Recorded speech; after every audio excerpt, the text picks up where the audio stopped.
There are certain places on this earth, a few rare haunting places that seem to be a dream of childhood come alive. And this is one, South America. This continent with its air soft as some eternal month of May.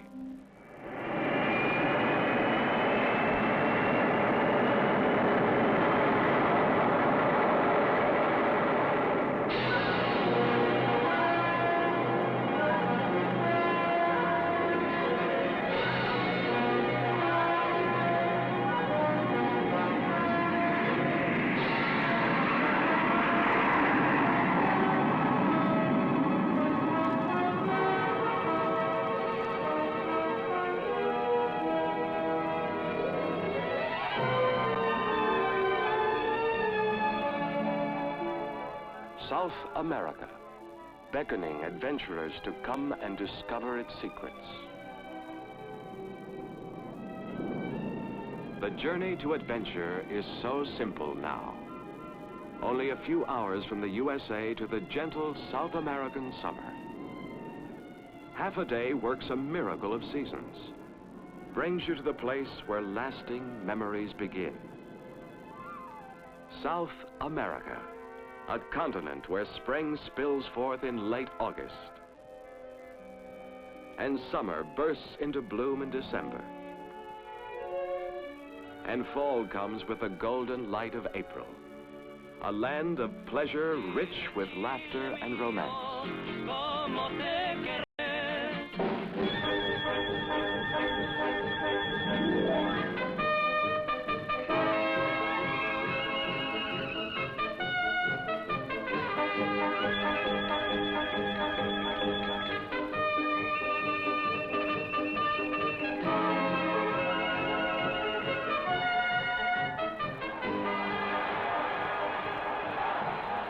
The pulse of a people echoes in the rhythm of their cities.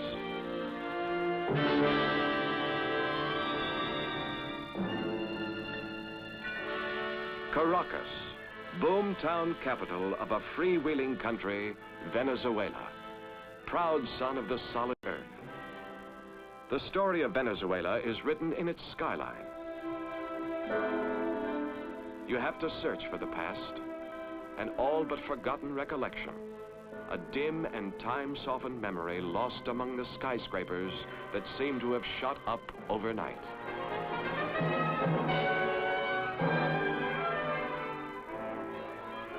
Behind it all, behind the new highways and the new housing, behind the swimming pools and the lavish hotels like the Tamanaco, lies the harvest of a single crop, oil.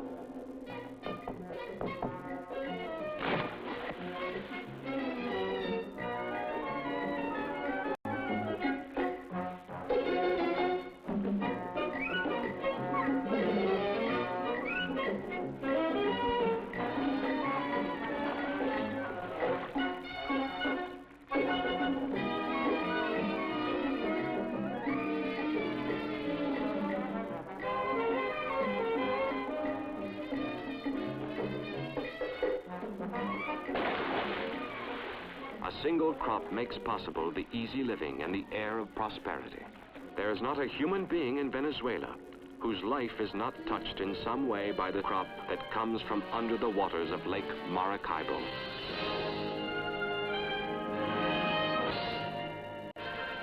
This rich black gold of Venezuela fuels the great highways of a continent, carries the traveler south to the boulevards of Buenos Aires, most cosmopolitan capital of the southern continent.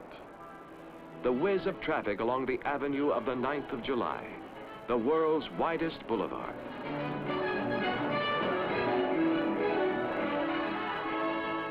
The morning sun gleams on the obelisk commemorating the founding of Buenos Aires by Pedro de Mendoza in the year 1537.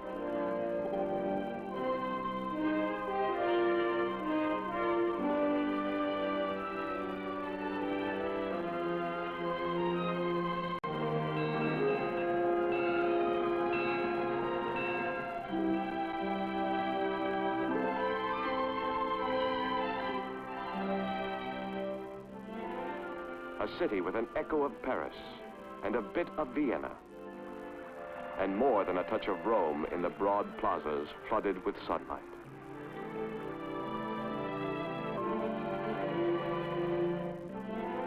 The local citizens call themselves porteños, a people with a fierce pride and a love of pomp and fanfare, and underneath it all, the gentleness of a child.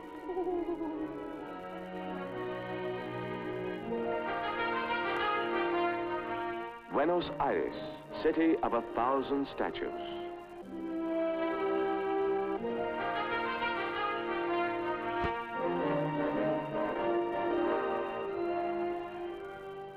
A 20th century city with a special enchanted place for the children, an open-air comic book exchange.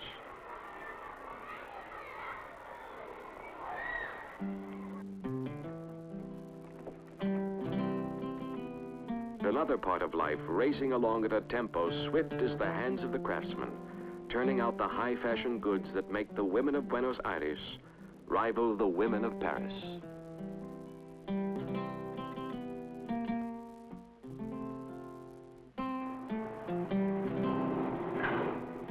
When it comes to outfitting a lady, they have a certain touch. And why shouldn't they? The guidebooks speak of the statues. But a porteño can tell you that around town there are figures just as interesting as any you'll find on pedestals in the plaza.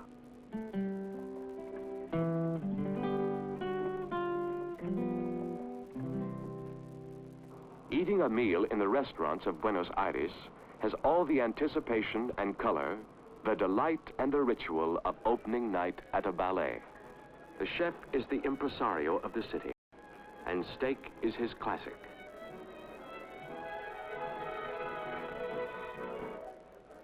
What you would pay in New York for a good cigar, in Buenos Aires will buy you a steak thick as a dictionary.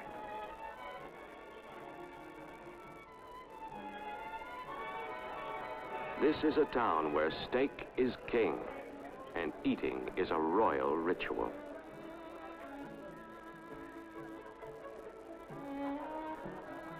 A city with places where a slice is a delight, and places where a slice is a disaster.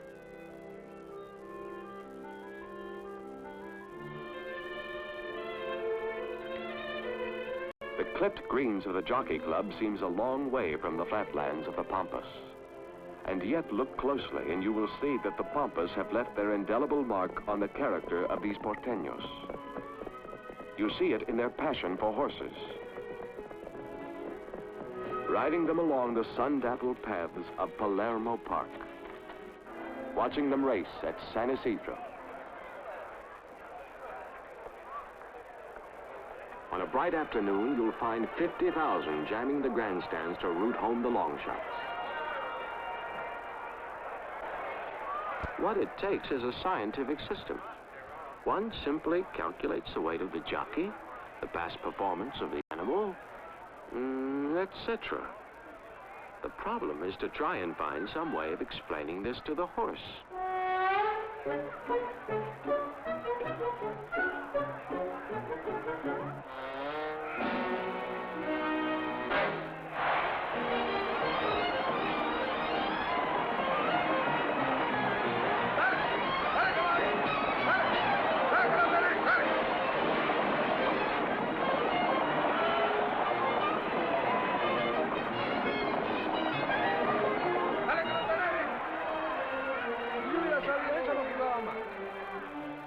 If you want to know if there's any such thing as a system for beating the races, you'll find the answer scattered across the grass of San Isidro. And you're consoled by the quiet of El Tigre. All up and down the coast, tiny boats tack in and out of 100 hidden harbors and half-lost bays.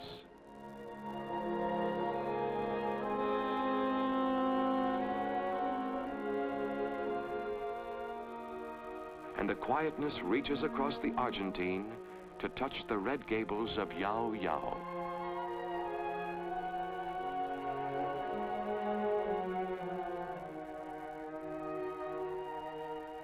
A place on the lakes where the breeze softly whispers, "Stop your running and take the time to come alive again."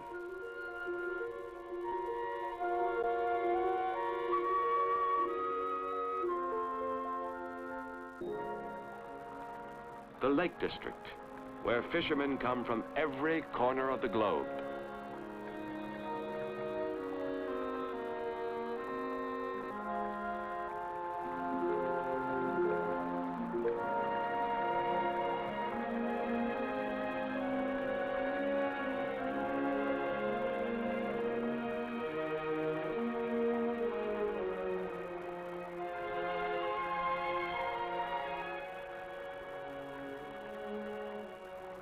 In the mountain lakes of Argentina, the prize is trout.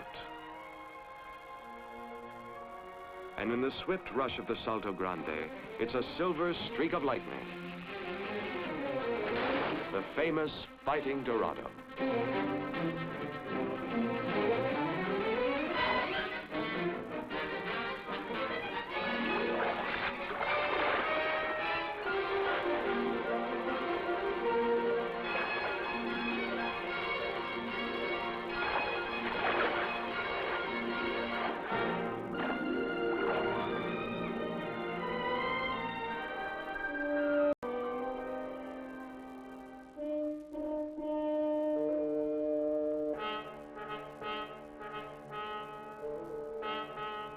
"50 years ago, Argentina brought in wild stags from Germany to stock these hills.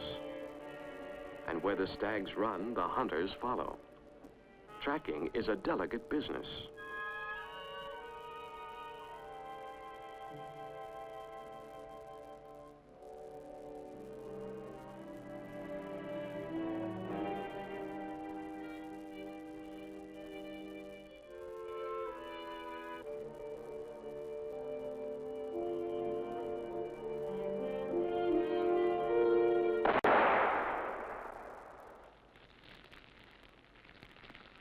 Around the campfire, there's an international flavor. Hunters coming all the way from Denmark and Bavaria, from Dallas and San Francisco to spend their days on the wild trails, and their twilights gazing at the fire smoke, alive with memories.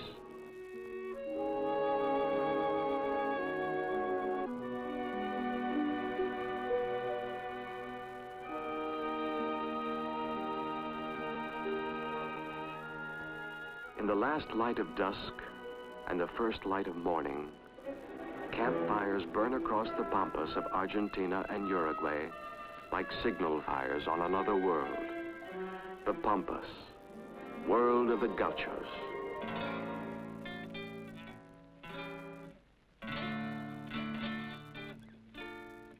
Figures out of an ancient fable, half horse, half man, tough, independent, ironic, at home in this immense and trackless interior, this world of grass and sky.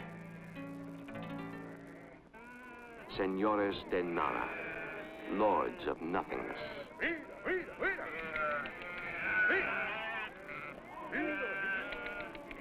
Their ancestors were Spanish caballeros from Asturias and the Basque country, shepherds and the sons of shepherds, herdsmen and the descendants of herdsmen.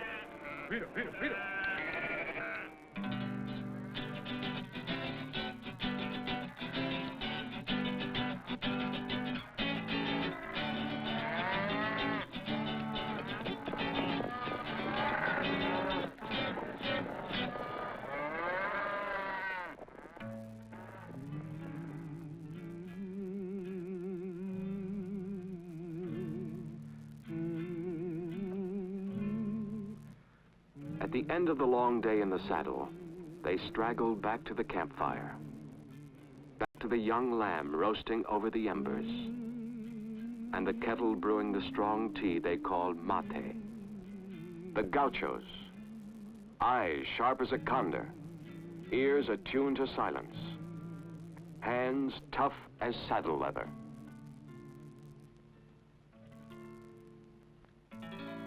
There are curious things that could be told about these compañeros, things you would never dream, About that one, Francisco. And that one we call El Diablo, the devil. That one, Pablito, wept when his horse died. And that one writes poetry. Poetry, eh? Fantastico. These are men, brother, true men. Ante el Cristo Redentor, se arrodillaba un arriero. Sirvo otro litro de vino, don Seferino, por caridad. Quiero ahogar mis penas y deseos de olvidar. Quiero ahogar mis penas y deseos de olvidar.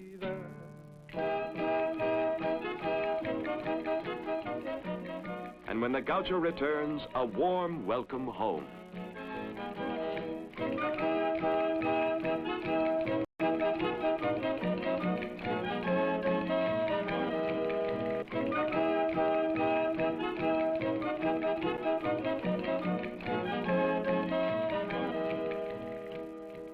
Bit by bit, you weave the pattern of sights and sounds that make a continent.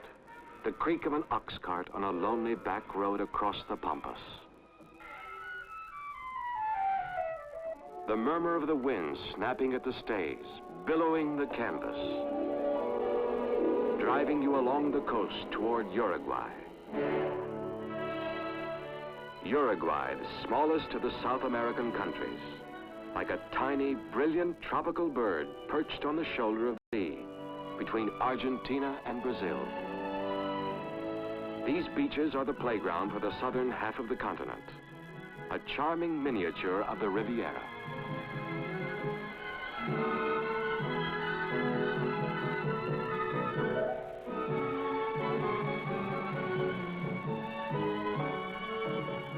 Beyond the beach, half hidden away in a pine forest, the cabanas of the Cantegril Country Club, playing host to guests from New York, London, Paris.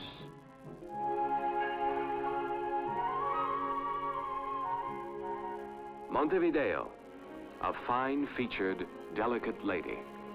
To look at her, you'd never guess that her ancestors were hard-bitten pioneers who came by wagon train, slogging their oxen through the mud along the Rio de la Plata.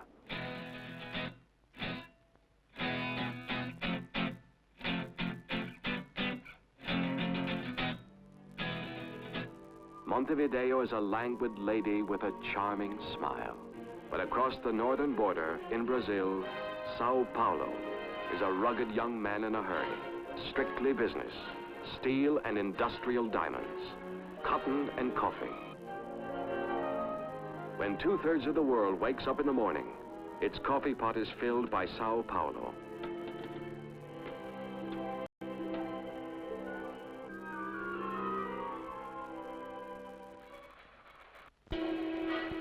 Sao Paulo's beauty is the pure geometry of its buildings, a sequence of sonnets written in glass and stone. But 600 miles west, rich red earth is the canvas of a Brazilian masterpiece.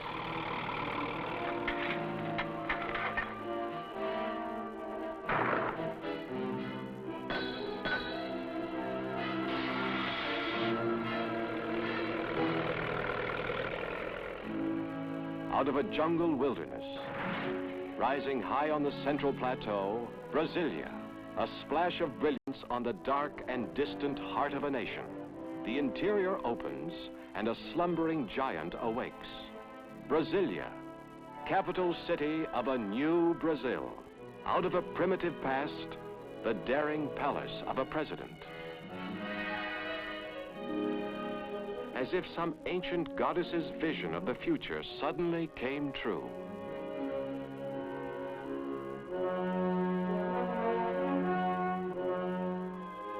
A yearning people's dream of tomorrow is reflected in her buildings. A nation's awakening in concrete and steel. Towers of government. Proud and noble pillars of Senate and House.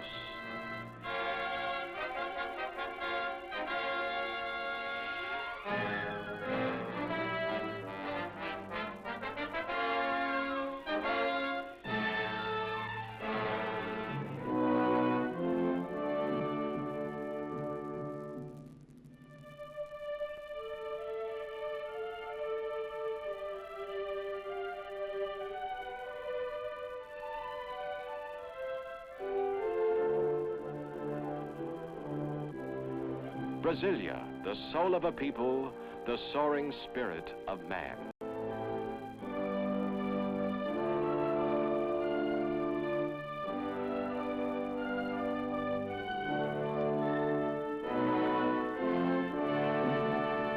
But on the coast, the old queen still reigns.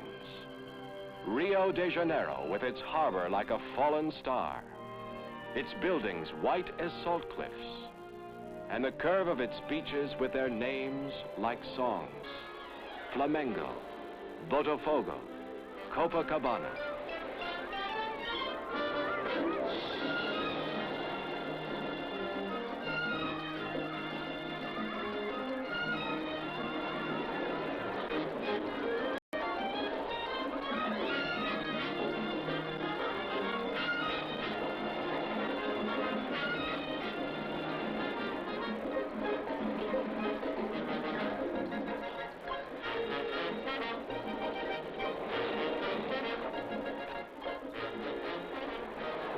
Rio is a young beauty with a quicksilver laugh, bright as the sun, capricious as the sea.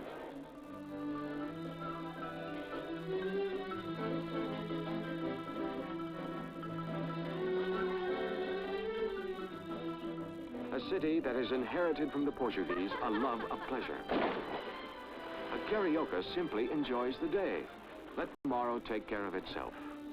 And the phrase they speak most often is, "No importa." It doesn't matter.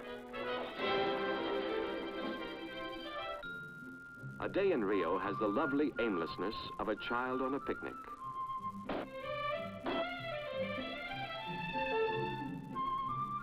Hot sausages and cool coconut milk. A feeling of intimacy in the air.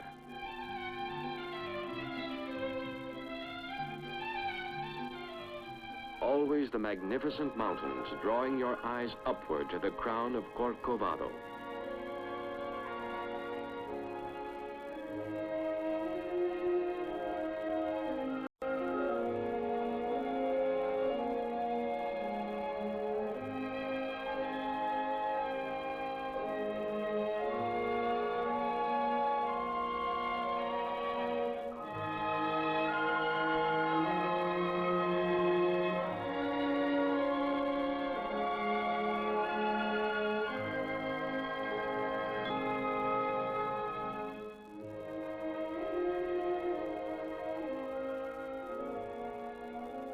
Below, the breathtaking arc of Guanabara Bay.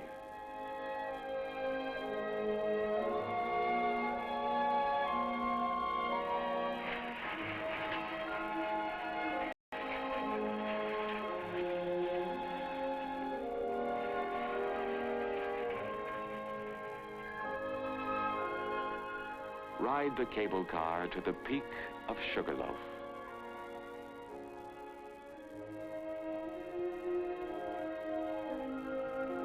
And look down on the lagoon curving away to Sao Francisco.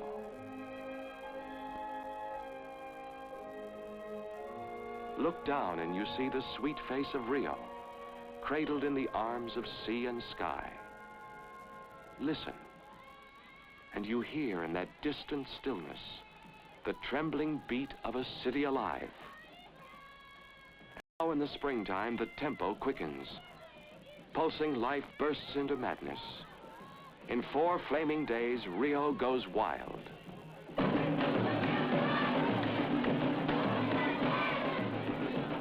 This is how it begins. The pounding of samba drums. The first tremors of excitement in the streets. Carnival time in Rio. A special carioca state of mind. A marvelous kind of spring madness.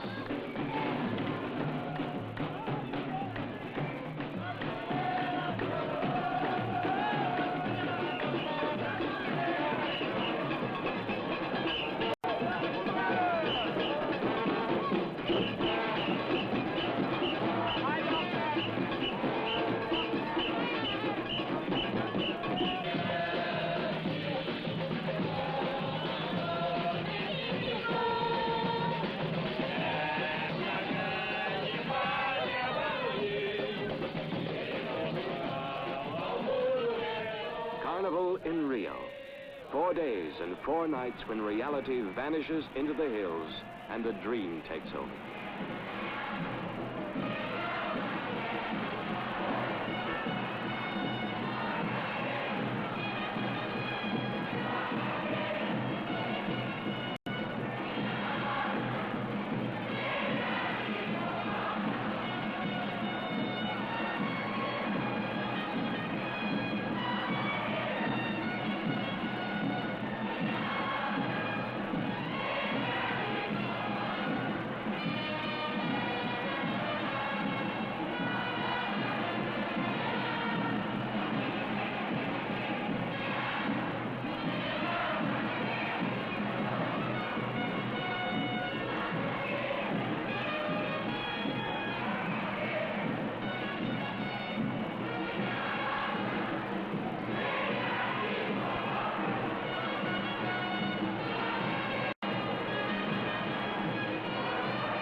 With the dawn of Ash Wednesday, the carnival fever subsides under the cool hand of morning.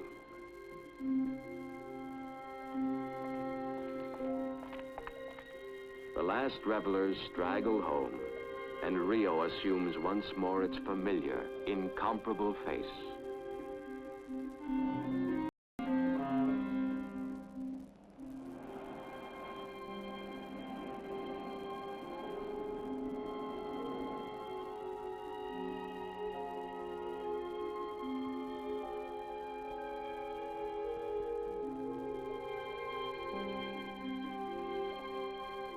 This city, and stretching away behind it, South America, continent of the sun, sitting astride her mountain peaks, saluting the sweet morning. If you have a taste for the unforgettable, this is something to remember.